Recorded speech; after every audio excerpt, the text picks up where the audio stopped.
بسم اللہ الرحمن الرحیم۔ میرے عزیز طلبہ السلام علیکم۔ امید کرتی ہوں کہ آپ سب خیریت سے ہوں گے۔ آج اردو کے سبق کا 7واں ہفتہ اور پہلا دن ہے۔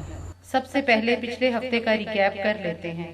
پچھلے ہفتے ہم نے نعت کی پڑھائی، ذخیرہ الفاظ، معنی اور جملے کیے تھے، الفاظ پر اعراب لگائے تھے اور تصویری کہانی لکھنا سیکھی تھی۔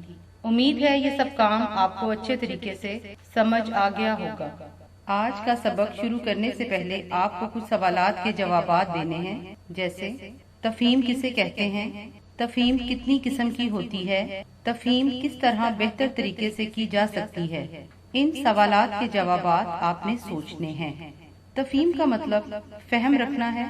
ذہنی صلاحیتوں کی مدد سے سبق، نظم یا تصویر دیکھ کر اس کے متعلق پوچھے گئے سوالات کا جواب دینا تفہیم کہلاتا ہے۔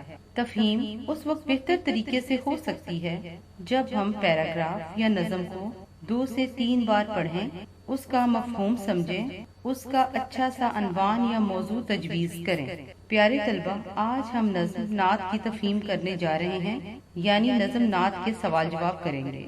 تو سب سے پہلے نعت کو آپ 2 سے 3 بار پڑھیں، اس کا مفہوم سمجھیں، پھر پوچھے گئے سوالات کے جوابات آپ نے اپنی کاپی پر لکھنے ہیں۔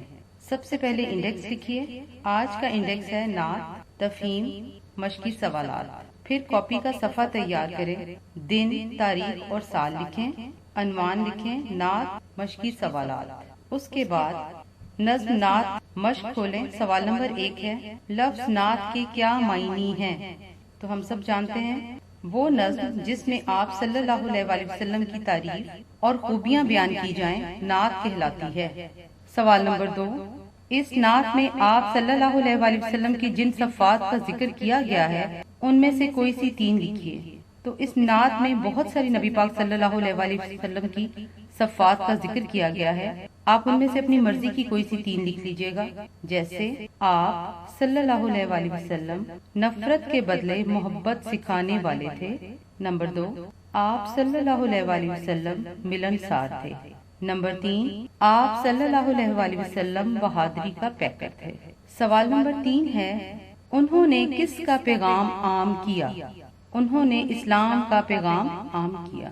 سوال نمبر 4، ہمارا اب کیا کام ہے؟ ہمارا یہ کام ہے کہ آپ صلی اللہ علیہ وآلہ وسلم کے بتائے ہوئے راستے پر چلیں، وہ طریقے اپنائیں جو آپ صلی اللہ علیہ وآلہ وسلم نے بتائے۔ پیارے طلبہ، ان تمام سوالات کے جوابات آپ نے خوشخط اپنی کاپیوں پر لکھنے ہیں۔ ایک سوال اور جواب لکھنے کے بعد آپ نے ایک لائن چھوڑنی ہے، جیسے آپ کو پہلے بھی بتایا گیا ہے۔